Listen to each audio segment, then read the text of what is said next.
Bruxelles. C'est le 15e Media Workshop qu'on organise et on est ravis. Allez, regarde, on n'a pas de masque, on a 132 médias qui sont enregistrés et on a 31 partenaires. On n'a jamais eu un si grand Media Workshop. Je suis vraiment ravie. Vous connaissez, on est ouvert depuis juillet 2020. Les gens ont commencé à se rendre très bien, surtout la région de Punta Bávaro. Après, on n'a pas demandé de PCR tests ni de preuve de Covid, safe ticket dans les hôtels all inclusive. Donc, les gens sont venus en République dominicaine. Tour TOI a commencé l'année passée, après en été, en juillet. Donc on a de nouveaux tours opérateurs comme Live to Travel. On a Corendon aussi qui va en la République dominicaine. Mais on a toujours Sud-America Tours. Et Yellowstone va commencer aussi à vendre la destination. Donc on a aussi une nouvelle compagnie aérienne qui dessert Punta Cana, Air Belgium, qui vient 2 fois par semaine avec un touchdown à Curaçao. Donc c'est Bruxelles, Punta Cana, Curaçao, Bruxelles. Donc ça aussi c'est très important pour la destination. Tout doucement. J'avoue qu'on a très bien commencé l'année et là on est ravis aujourd'hui de participer au Media Workshop de Glenaki. On est venu avec quelques destinations qu'on dessert, donc le Panama, on a Cuba, on a l'Espagne évidemment puisque nos vols sont via Madrid. On a la République dominicaine qui est juste derrière moi. On est ravis d'être là avec toutes ces destinations et l'Équateur. Donc à partir de cet été, on aura quasiment repris les vols comme on les avait avant. Mais actuellement, par semaine, sur des longs courriers, on a bien 75-76 vols par semaine qui partent au départ de Madrid. Voilà. Nowadays, I'm working at the Ecuadorian Embassy here in Brussels. I'm a minister and I'm in charge of the promotion of my country. And now we are promoting a new destination, a new opportunity to know Ecuador. Ecuador is in the middle of the world. We have 4 worlds in one. And we are trying to get more Ecuador in the world and more world in Ecuador. So this is the opportunity to find a new destination. Ecuador is offering new things, open skies, open green spaces, and we have saved the country. Thank you. Alors Ethiopian Airlines opère ses vols quotidiens de Bruxelles sur Addis Abeba. On a 3 vols par semaine qui sont en direct. Les autres vols passent par Vienne avec une escale à Vienne. Mais les passagers, évidemment, ne doivent pas changer d'avion, ils restent dans l'avion. C'est une escale technique. Et au départ d'Addis, nous avons toujours nos 65 destinations africaines. Ethiopian, je ne sais pas si vous le savez, mais donc pendant le Covid, Ethiopian a arrêté pendant 3 mois et on a vite repris les vols quotidiens sur Addis. Donc on avait quand même une continuité de vol sur Addis Abeba et sur les destinations africaines. Mais on a eu le sentiment que le Belge était vraiment encore en train de chercher où est-ce qu'on va aller, où est-ce qu'on peut passer une bonne expérience, une bonne activité. Et on a fait, si je peux le dire, je pense que je ne me trompe pas, mais la meilleure vacances de printemps, donc de carnaval, d'ici 10 ans. Donc même mieux que 2019. Et 2019 était déjà très bien. Donc voilà. Est-ce que c'était parce que tout le monde sortait plus ou moins du confinement? Est-ce que c'était parce qu'on était encore un peu dedans, parce qu'il y avait encore le CST, il y avait encore le test PCR pour partir un peu plus loin et tout ça? Je ne sais pas. Quelque part, j'espère que ça ne joue pas. Mais ça, on verra bien aux vacances de Pâques. Je pense que vacances de Pâques, ça donnera une bonne vision sur 2022. Mais on est confiant de toute façon. Oui, le Cosmoon Village, c'est quand même encore assez nouveau parce que ça date de l'année passée seulement. C'était un grand succès l'année passée, surtout en automne. Donc là, on a bien travaillé. Donc on espère de redémarrer bien en avril parce qu'on ouvre avec les vacances de Pâques, donc dans quelques semaines déjà. Donc c'est vraiment le boulot maintenant pour tout mettre en ordre. On aura 32 tentes au lieu de 30, donc 2 en plus. Et sinon, il y aura des petits changements, des petites améliorations. C'est toujours un peu nécessaire quand on commence quelque chose. On a une nouvelle meute de jeunes loups. On a 3 loups super jeunes, ils animent vraiment leur petit territoire. Et on espère que, parce qu'il y a une femelle et 2 mâles, qu'il y aura un des 2 frères qui va être le mâle alpha. Et que peut-être l'année prochaine, on aura de nouveau des petits loups. Donc ce serait chouette. Et on est quand même encore en train de réfléchir un nouveau concept glamping, peut-être bivouac, peut-être encore autre chose. On n'est pas encore sûr, mais on est en train de découvrir quelques terrains tout près de notre terrain, donc du site du Manoir. Et voilà, donc ce sera peut-être pour 2023. Back to basics, d'arriver avec leur petit sac à dos, de rencontrer le ranger, de partir avec le ranger, de dormir dans une tente vraiment au fin fond de forêt et tout ça. On ne sait pas encore, on est vraiment en train d'investiguer les options, on est en train de découvrir les terrains, voir ce qui c'est possible, mais normalement pour 2023 on aura cette petite nouveauté. 2 ans un peu compliqués où on a été fermé pendant quasiment 10 mois à Nausicaa depuis 2020, donc ça y est, on retrouve nos visiteurs et on va essayer de continuer à émerveiller toutes ces personnes qui viennent à Nausicaa avec une grosse nouveauté au mois de juin que je ne peux pas encore dévoiler beaucoup aujourd'hui. On attend encore un petit peu, mais on va présenter une nouvelle expérience qui sera visible devant la grande baie de Nausicaa, devant le plus grand aquarium d'Europe pour tous les visiteurs de Nausicaa. Ce sera une nouvelle expérience qui permettra de voir des animaux qu'on ne peut pas voir dans un aquarium. Je travaille pour Haute-Garonne Tourisme. Donc la Haute-Garonne, c'est au sud de la France.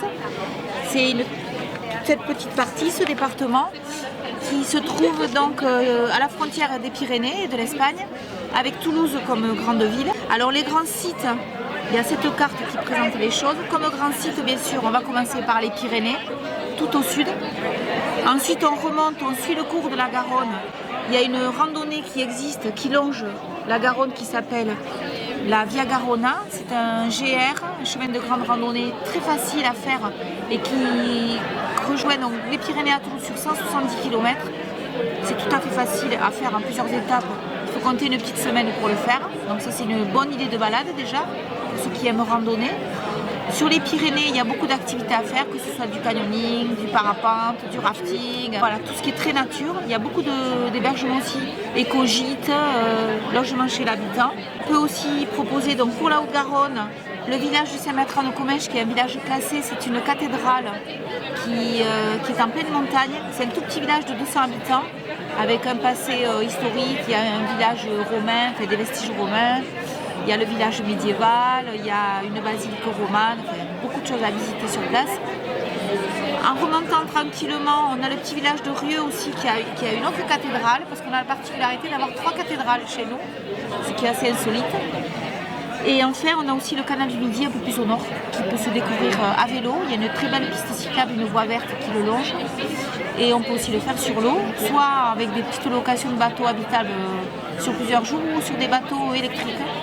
Balade à l'heure, à la demi-journée, voilà, en famille. C'est très sympa aussi à faire. J'ai oublié la gastronomie, quand même. Donc la spécialité du coin, c'est le cassoulet et la saucisse de Toulouse.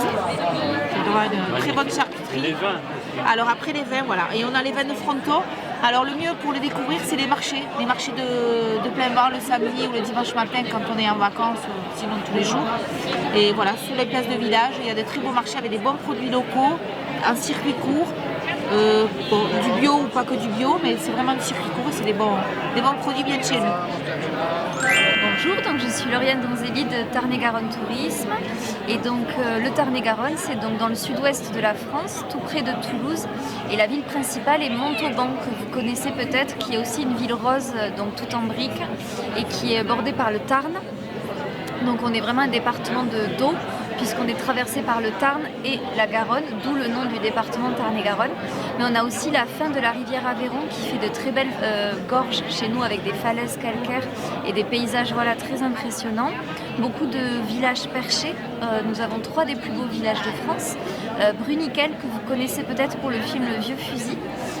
Auvillard et également Lozerte, qui est aussi une étape importante du chemin de Saint-Jacques-de-Compostelle et qui est une bastide. Donc les bastides du sud-ouest, ce sont des villages médiévaux donc qui ont été construits souvent autour de places centrales avec des cornières. Et on est aussi un département assez connu pour la gastronomie, donc on a beaucoup de fruits, dont le chasselas de Moissac, que vous connaissez peut-être, qui est un raisin de table.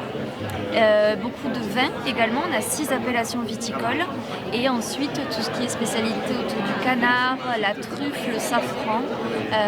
Voilà, et beaucoup évidemment d'activités à faire en extérieur, la randonnée, le vélo et l'été aussi beaucoup d'activités sur l'eau, donc grâce aux nombreux lacs et rivières que nous avons. Je suis Raphaël Lequet, je travaille au comité départemental du tourisme du Gers. Donc le Gers c'est un département du sud-ouest de la France qui est localisé entre Toulouse et Bordeaux. C'est le pays du bien vivre, du bien manger, la terre de D'Artagnan, de l'Armagnac aussi, puisque nous avons 6 appellations, c'est un vrai département viticole. C'est un pays où on prend le temps.